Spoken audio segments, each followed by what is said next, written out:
everybody, and welcome back to yet another episode of Against All Odds. And as I say at the beginning of every episode, this is purely a selfish podcast because I get to speak to people who inspire me and share them all with you. And today, I've got one legend that I've been trying to organise an episode with for a very long time.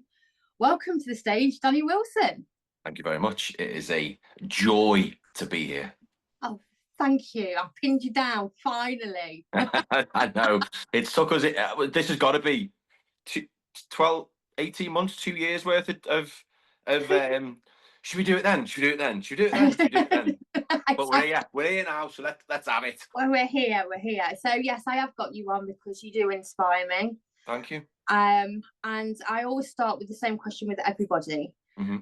You always have a big passion and a big reason why you help people. And what is yours, mate?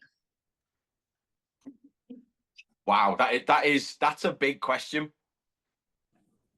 I do what I do because the world needs someone like me. Yes. Like, plain and simple.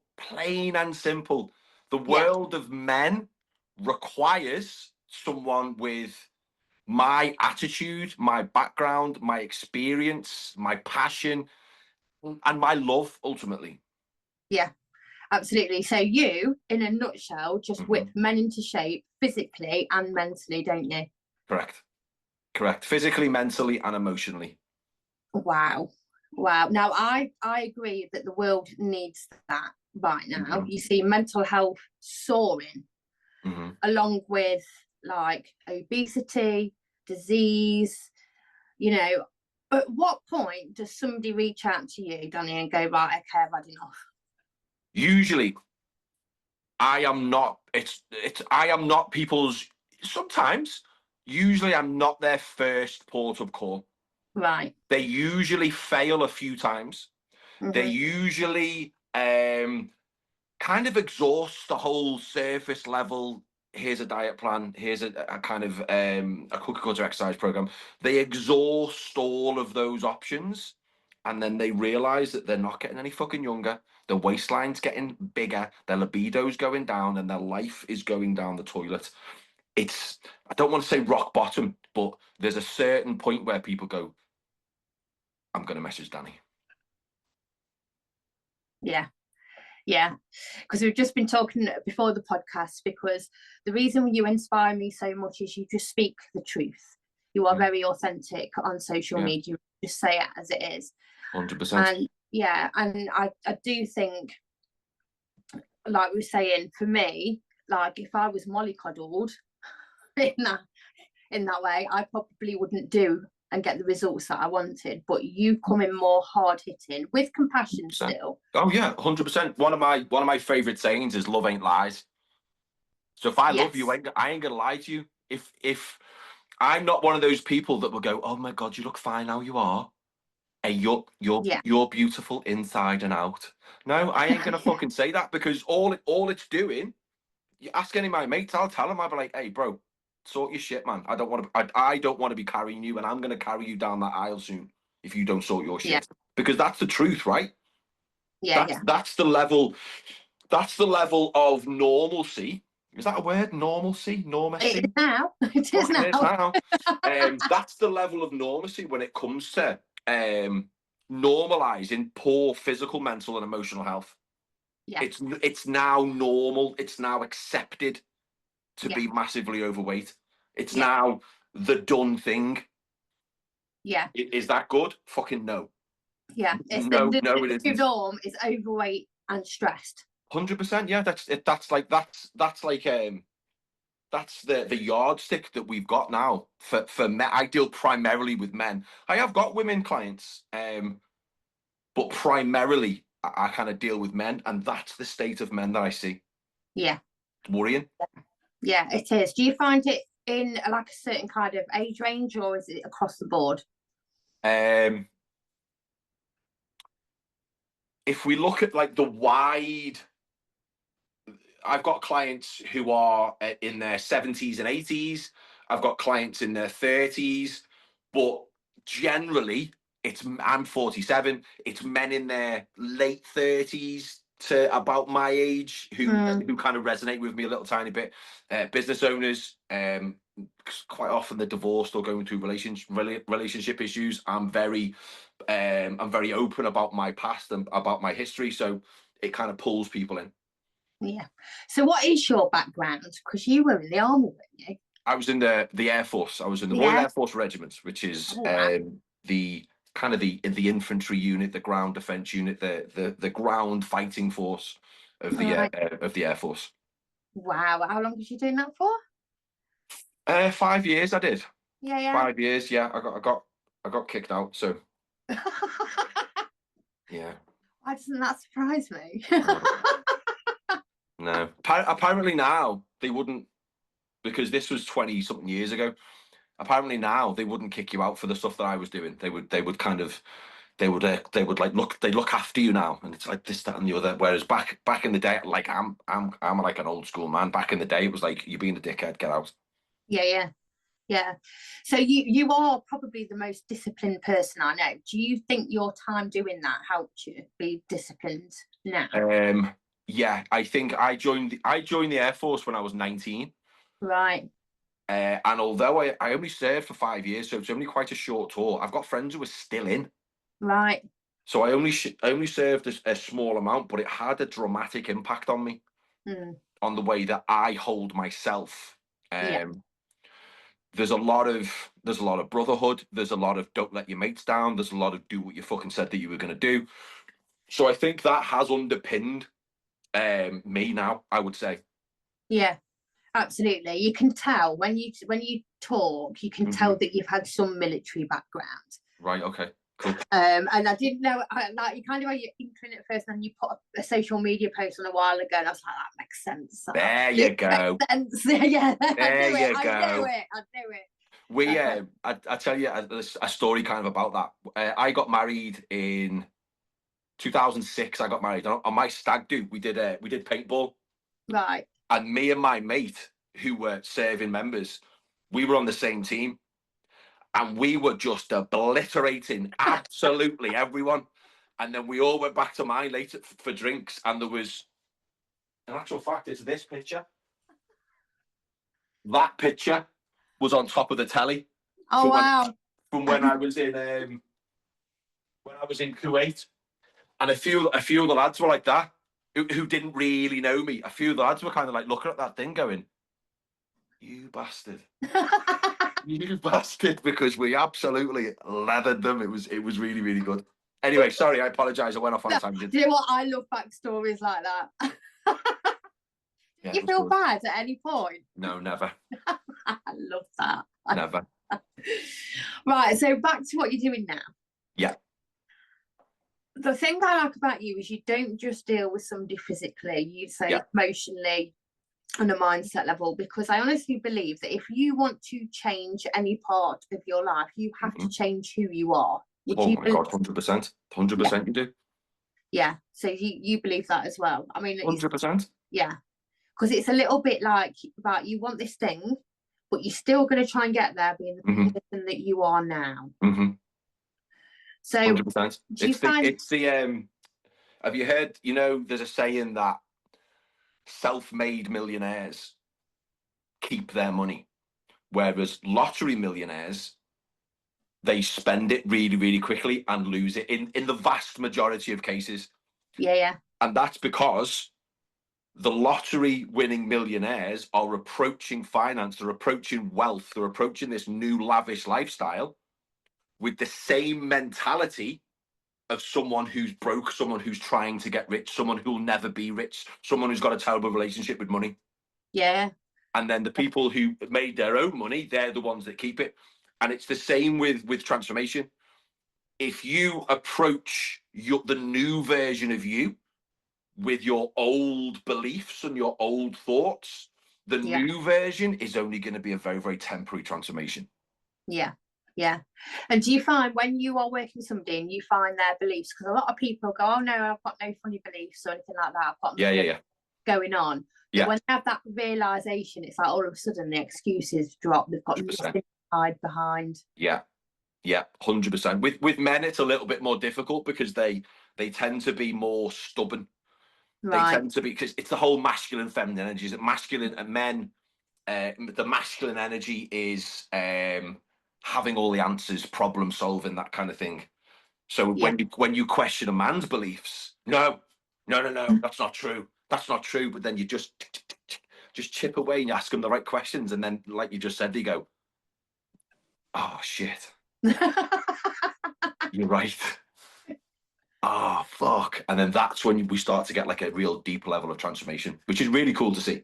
Yeah, it is. It's quite a scary moment, isn't it? Yeah. I mean, I've had to like kind of rewire some old beliefs going on. And it's quite upsetting that you've realised that you've carried them for so long, and then a little bit like you feel naked and you're like, oh shit.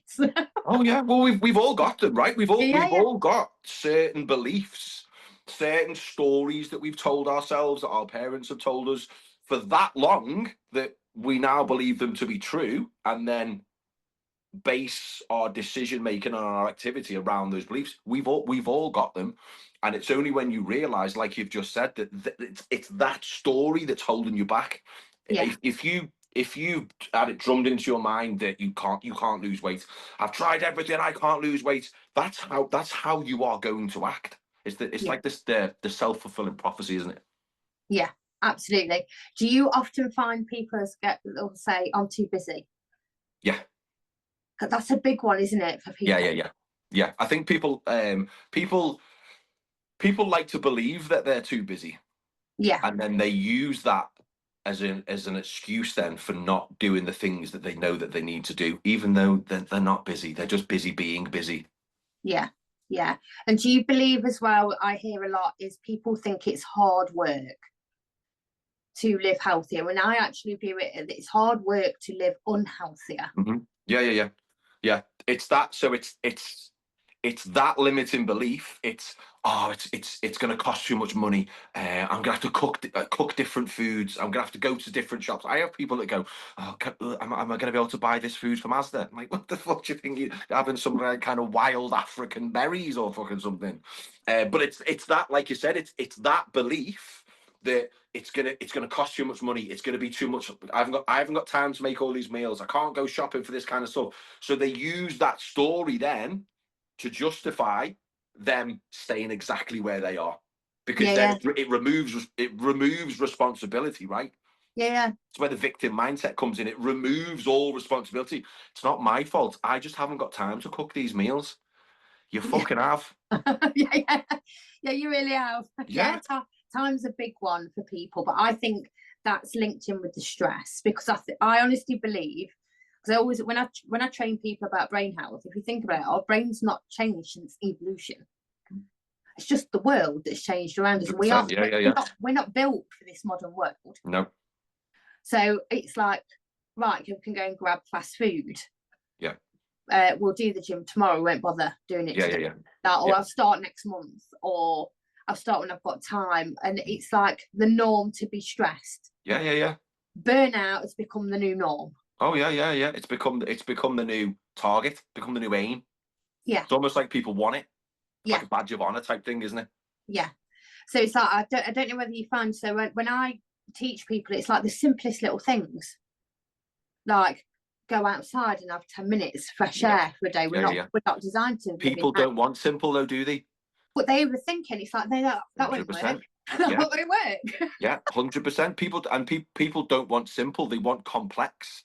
Because if you give someone a complex plan, they can say, oh, well, I can't do that, this, that, and the other. But if you give someone a super simple plan, they don't want it, because they want the complex, because they can use the complexity of the plan to justify them not doing it. So when you do something, when you say something simple, like you've just said, instead of sitting on your computer on your break on Google, just go outside and just walk around the park for 20 minutes.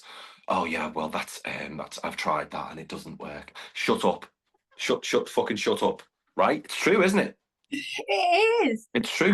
People want complex, they want scientific, they want this, that, and the other, when the simplest of daily habits and daily processes will change your life. But it's too simple, Amy. It's too simple. Too simple. Do you know what is funny? Because, I get a lot of people come to me because they struggle to sleep. So as soon as I say, right, okay, so don't have any caffeine after 2 o'clock, and they look at me like I've offended them. Yeah, like so you've pissed on them. Okay, would you rather have coffee later on in the day, or would you rather sleep? So it's like so simple, you know. I had last year I had a group coaching program that was really, really good, and there's probably about 30 people on this Zoom call. And one of the girls was talking about, she's like, Danny, I've done everything that you told me to do.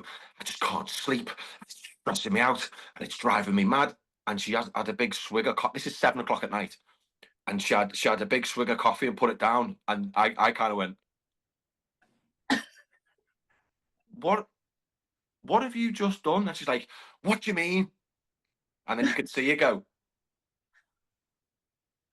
oh, fuck. I was like, have you honestly, are you having to go at me because you can't sleep and you're drinking coffee now? And she went, oh my God, I didn't even realize I was doing it. Yeah. Because it's just like an automatic habit, isn't it?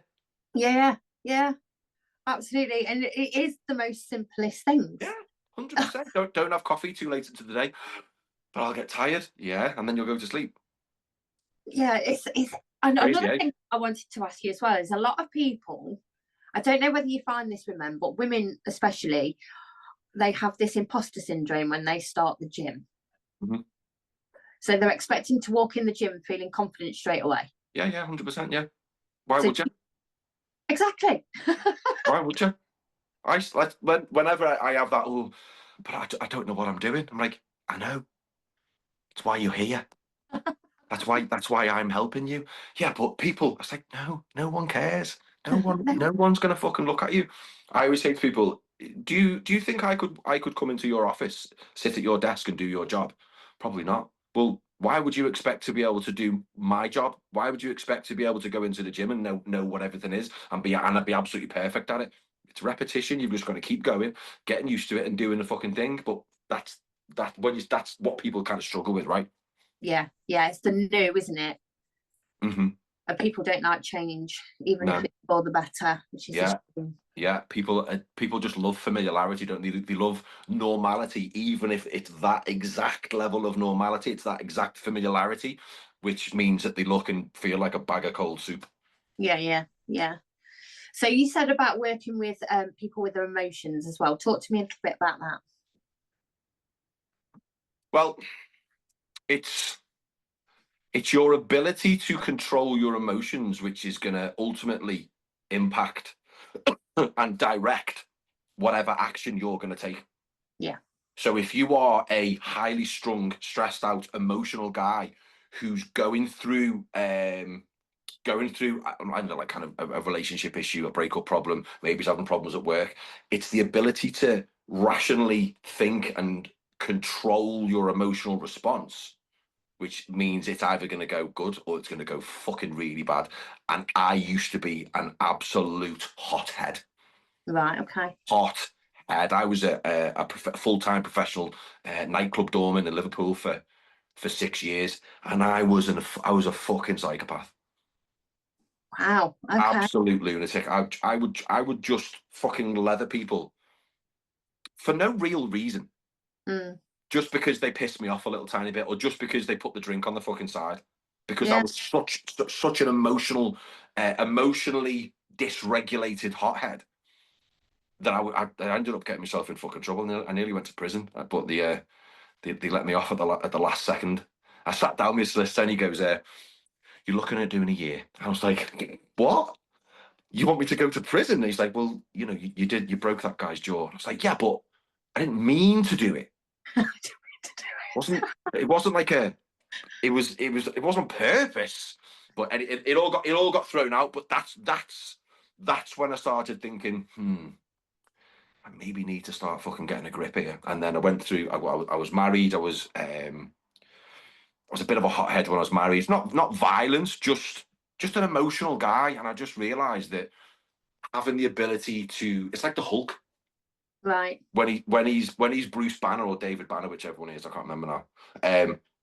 He's kind of, everything's great, but the slightest little thing and he turns into the fucking Hulk, right? It's having the ability to control that which is going to massively dictate if it's going to be a successful outcome.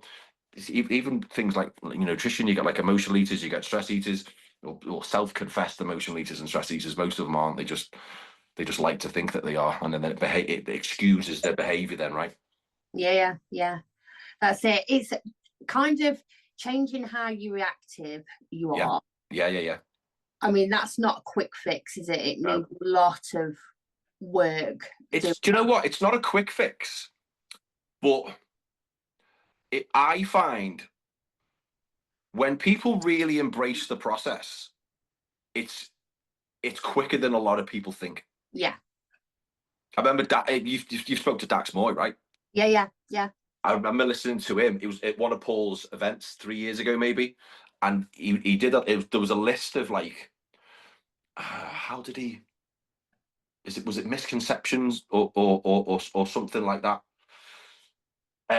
One of them was there's no such thing as self-sabotage because the definition of sabotage is the enemy doing something to somebody else. Yes, yeah. I've lost my train of thought. Why did I bring up Dax Moy? I just went off on one. Because I was saying it's not a quick fix, is it? One of the things that he said was habit becomes a habit as soon as you decide it becomes a habit. Yeah. That everyone says that it takes this long to do this, that, and the other. But that's why he goes, look, as soon as you are triggered enough that you need to change, that then becomes a habit straight away. That's so true. I get asked all the time. Yeah. Like, is it 20? Is it true? Is it 28 days? No. Yeah. No. Straight away. 1,000 repetitions. No, it depends on you. 100%. Yeah. It depends on what's led you to wanting to change the habit. Yeah, it's your big a lot of the times something happens. I know people that have done fucking horrible things and they've had such a realization that they've gone, that's it, no more. That's it. I'm not gonna drink again. I'm not gonna do drugs again. I'm not gonna do this again. But they've made that decision instantly. It's not been like, oh, it's gonna take 21 days and 1,000 repetitions and 60 days and 6 months. They've decided straight away. Yeah. They've decided that they are no longer willing to tolerate that shit. Yeah, and that's the key, isn't it? You have 100%. To be sick of your own bullshit. Oh, yeah. Otherwise, you're just going to keep doing it. Yeah, that's so interesting that you agree with that. Yeah, 100%. 100%. I just think it's a habit. And I think, again, limiting beliefs, stories. Oh, it's going to take me 21 days to form this habit, so I'm not even going to bother starting. No, just do it. Yeah, absolutely. Do it. And then you've decided then that is what you do. Yeah. So, if like you come, like something happens in the day where, like, let's say 6 years ago, you would have been really reactive, and that happens today and you deal with it completely in a different light. Are you like, oh, good one, Danny? Yeah. Well, it used to really, like, I was with my missus. We split up a year ago now, about a year ago now. But I was with her for 6 years, and it used to infuriate her how shit didn't bother me. Oh, I love that. It's hard to sound like. She's like, you're like a fucking robot. Why aren't you worried about this? Why aren't you? What's going on? And I'm like, well, what would you like me to do? Should we panic? Should we run around? What do you want to do? She's like, oh my fucking God, you're a knob. You know what? I just deal with things differently. Yeah, people laugh at me because people love gossip, don't they? And they love something on Facebook they read. So somebody will say to me, oh my God, have you seen this on Facebook? I'm like, does it affect me? No. And they're like, but have you seen it? It doesn't affect me though, does it? Uh-huh. And people look at you like you are robotic or a little bit cold but the reality is we should only react to something that impacts our lives. Yeah. I put a post up about it on social media about 6 months ago and got fucking rinsed for it. Because basically the post was exactly what you've just said. If it doesn't directly affect me or my kids, I don't fucking care. Yes. Oh, you can't be like that. That's why the world's in such a shit place. You have no empathy. But no, I didn't say that. I said, if it doesn't affect me or my kids, I don't give a fuck. I don't care about it. I don't care. And I got absolutely fucking rinsed for it. And do you know what? I'm not surprised. No, neither am I. I'm used to it. Yeah, because we, like I say, we are a society of, it's like, oh, have you heard about such and such? Like, Yeah. Everybody's sharing gossip and memes and things like that, and that's become the norm. Mm-hmm. So yeah, it's interesting. Yeah. I've been studying the Stoics, and Brilliant. I love the Stoic stuff. And if you Google Stoics, there are quite a few websites that go in. Well, they're just cold-hearted people. They don't have any emotions, and they're seen in a bad way when actually they do have emotions. Of course they do. The right ones. They just control them. They just control them differently, or they controlled them. The Epictetus, Marcus Aurelius, Seneca. The famous Stoics. They just controlled their emotions the way that you're probably supposed to control your emotions. Yeah, they still got happy. They still got excited. Yeah, of course. Yeah. We're all human. We all have a range of those emotions. It's about letting them come out at the right time with the right things. Yeah. It's fascinating. Oh, really fascinating. I think Stoic philosophy is, I think it's a way, I don't want to say the majority of people because I don't want to piss people off any more than I normally do, but I think embracing a more stoic mindset would solve a lot of people's problems. I agree. I absolutely agree. And I mean, there's a massive upsurge of people joining Stoicism now. I think it's like 9% in 12 months just in the UK, which is really, really good. Because if you think about it, it's like CBT and everything was based on the Stoic framework. 100%, yeah. 100%. Yeah, it is. So yeah, they were great. Anyway, going back to you. So you're working with men in these different areas. Now, do you work on the areas at the same time, or do you need to work on the mindset before the physical? How do you work it? Everyone's different. Right, okay. Everyone's different. I've got clients that I don't do anything physical with. It's just all mindset. All right, okay. Dealing with anxiety, dealing with stress, relationship issues, and I've also got other clients that don't even bother with the mindset stuff. They just do the physical. But it all depends what problems they're presented to me when a client comes in on a consultation to how we play it. A lot of it, what's the saying? Give them what they need to get them what they want, to give them what they want. So a lot of the times I will kind of underpin things. I'll get them to write down wins at night is something that most of them do. Yeah. But then other clients will be like a lot deeper on the mindset stuff. But I generally try and sprinkle it in a little tiny bit because I know how important it is. Mindset matters most, right? Absolutely. It's twinned with physical health, really. Oh my God, yeah. You can't have one without the other, really. Exactly. You find these people that go to the gym constantly and then will walk out and have road rage 5 minutes later. Yeah. Think that they're absolutely healthy. It's like, no, not. Yeah. You need to have the mindset to go with it. 100%. It's like people, especially this time of year, everyone's trying to lose weight. Everyone's going to do the exact same stuff they did last year, the year before that, because it's familiar, even though it didn't work. When the reality is what they need to be doing, instead of looking for another diet plan, they need to figure out why they can't go past Greg's without getting 2 steak bakes. Or they need to figure out why they can't watch Coronation Street without a bag of fucking Doritos in their hand. Yeah. That's what you need to figure out. Why are you indulging in these behaviors even though you know they're kicking you in the dick? Then let's look at your diet plan. Yeah. Do you get people that come to you and say, right, I need help, but they don't change? It doesn't matter what you try. Oh God, yeah. Right, okay. Yeah, God, yeah. So some people are that deep in their own story that they will not change. And I suppose that's quite hard for a coach to deal with because it's really hard, but it's just something that you need to accept. If you think that you can help everyone, if you think that everybody's coachable, you're fucked because they're not. Yeah. You can do what you can do. You can suggest exercises, you can suggest reframes, you can suggest different methodologies. But if they are that rooted in the belief that they cannot lose weight, they just won't do anything that you tell them to do, because in their mind it's pointless. Why are you asking me to write that? Why? Who cares what I'm grateful for? Who fucking cares? All right, okay, no problem. What, I'm not going to write down 3 wins. There's no point in me having eggs for breakfast because I'm not going to lose weight anyway. I'm going to have this full English. Yeah. There's no point in me doing this because it's not going to work. It's like, well, Yeah. all I can do is help guide you, coach you, and lead you to down the right path. But I can't drag you down that path, Yeah. kicking and fucking screaming, because you're not going to come. Yeah. Right. It's interesting because you think if somebody paid for a paid coaching program, they're like, okay, right, now I'm sick of it.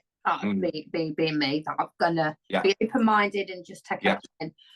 But yeah, I've heard numerous coaches say that sometimes people are just that much with their head up the ring, basically. And sometimes the act of paying for a coach, it gives them, well, you'll probably know the physiology of this a little bit more. The very act of planning gives them enough of an excuse to not carry on, because in their mind they are doing something. Yeah, and they're doing something different as well. Because they're doing something. Oh, I've paid Danny, or I've paid Amy, so yeah, it's going to be great now. And then you get that little temporary sense of relief. They've let themselves off. Yeah. But then when it comes to actually getting up at the same time every day, going to bed at a decent time, cutting your caffeine out, when it comes to that type of stuff, they just don't do it. Yeah. It's fascinating, isn't it, how people... I've had people pay me thousands of pounds and do nothing. Like not answer text messages, not answer emails, not answer phone calls, not do any workouts, not log into any of the software that I use. Nothing. Wow. I've probably, over the years, I've probably had 5 or 6 people that have paid me multiple thousands of pounds and done absolutely nothing about it.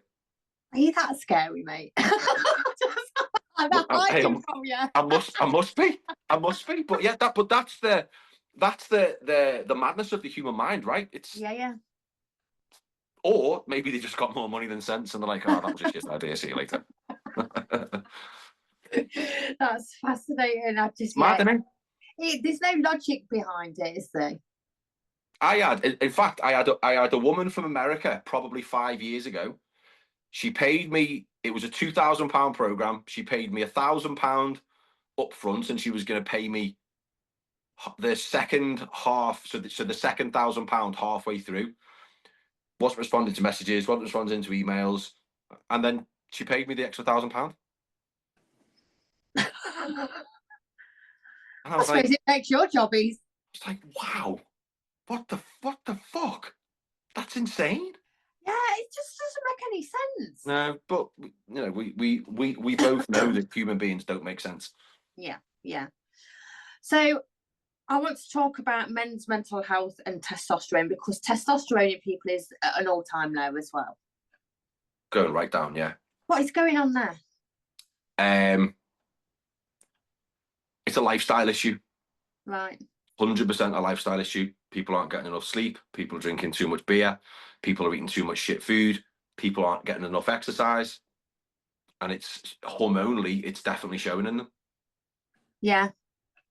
Because obviously I'm a woman, so I don't really, I deal with menopause. But then I read, I can't remember who did a post about it. Might have been Jay Alderton, and I was like, wow, is it that bad? Rob talks about it a lot, right. Rob McGeary. Right, okay. He talks about testosterone and stuff quite a lot. He's a good guy to follow. It's just, I don't know, it's like I say, I don't know whether I've not noticed it being a woman, but when you see the rate of mental health, especially in men. Oh, men's mental health is in the toilet.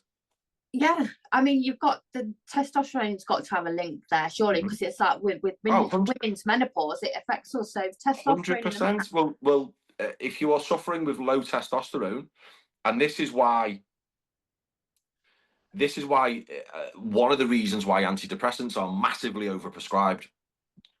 We don't like them anyway, but they are massively overprescribed because the symptoms that a man with low testosterone will present are the same symptoms as a man who has depression will present. And the doctor, Right. especially in this country, because endocrinology, hormone health, especially GPs, they don't talk about testosterone. No one cares. It doesn't matter. They don't give a fuck about it. So if I go into the GP, I've got low energy, I've got low sex drive, I can't sleep, I've got no appetite. All signs and symptoms of a depressive episode, all caused by low testosterone. And instead of prescribing like lifestyle interventions to help kind of naturally produce testosterone or testosterone replacement therapy, they just give them I don't know. I can't think of any antidepressants at the moment. I can't remember. Anyway, they'll just prescribe them antidepressants because they think that it's depression and not low T. Mad, isn't it? They should start prescribing like gym memberships, things like that. Yeah, they should. I think it would help. I think it would save a lot of people. Yes, I think it'd save a lot of people. I think it'd save a lot of relationships as well. Oh my God, it would. Yeah, and everybody's like mental health. I think you'd massively see the kind of suicide rates drop if you just went, right, okay, all you need to do is exercise a couple of times a week, just cut down on processed foods a little bit. But Amy, what is that? Simple. Easy. Simple. People don't want simple. We spoke about this. People don't want simple. They don't want to be told, go to the gym, eat more protein, get some more sunlight. They want to be told, oh, here's 5 milligrams. Take this every day, and then that's going to make you feel better because you've got a complex physiology problem. Here you go. Here's some drugs, and then they can go to their friends. The doctor said I'm depressed, so the doctor's going to give me. I have to take 20 milligrams of this every day, but I'll be okay. Yeah, it's terrifying, is what it is. It's terrifying. It is. It really is. And then, of course, that causes so much more diseases like diabetes on the increase, heart disease, 100%. stuff like that. 100%. Addictions are on the increase as well because people can't deal with not knowing why they feel like that. So they try and escape reality. They try and change their reality by substance abuse, pharmacological and recreational drugs. I've got a couple of clients that are struggling with diazepam, benzos, that kind of thing, because the stuff that has been going on in their lives that they just need to just get away from. And just go, can't deal with this. Bye-bye. And they go to sleep. Yeah, it's sad, isn't it? I mean, I always say, really sad. I honestly believe that if you have emotional intelligence, you have everything. I mean, thankfully, the UK's now followed Europe and started measuring IQ with EQ and not just IQ on its own. Yeah. The cleverest person, but if they can't handle their emotions, they're just flat on the face.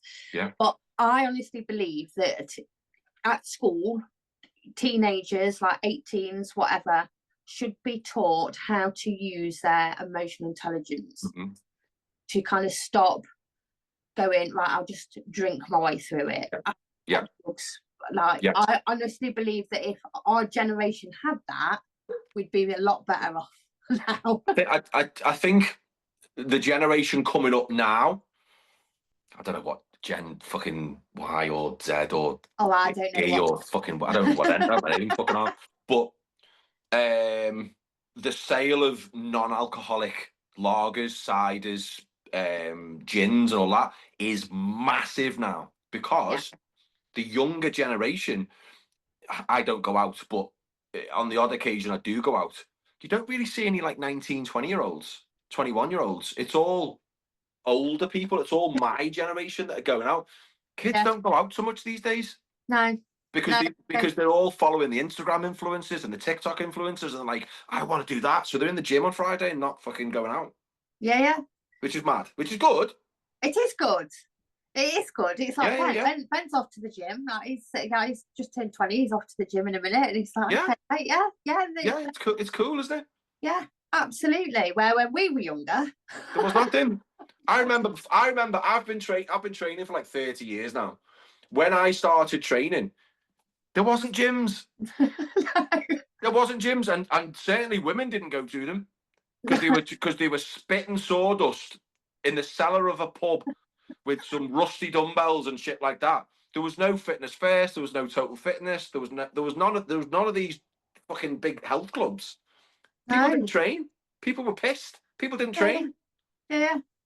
Oh, our times have changed. You see, I think the younger generation, they get called all sorts, but I honestly believe they've probably got it more together than I do. Oh my God, yeah. God, yeah. Well, there's 16-year-olds earning fucking 10, 20 grand a month on TikTok. I know, mate. Yeah, it's mad, isn't it? But we're still pushing kids to like university. One of my clients in America, right? She told me the other day, to go a college education in America is 300 grand. Okay. No, 300 fucking grand. I was like, oh my God. So we're pushing kids into higher education, to university, and all this kind of stuff, which is sound if they're going to be a doctor, if they need that. But kids are getting in masses and masses of debt to get an education. I've seen someone talk about it before. He's £55,000 in student debt, and he's not used his degree in 7 years. Oh, what a waste! It's mad, isn't it? It's mad. What a waste! Yeah, it's mad. I mean, there's 16, 17-year-olds earning 20 grand a month on TikTok. Wow. I did notice you're on TikTok, actually. Yeah, I'm on TikTok. I'm on all of them.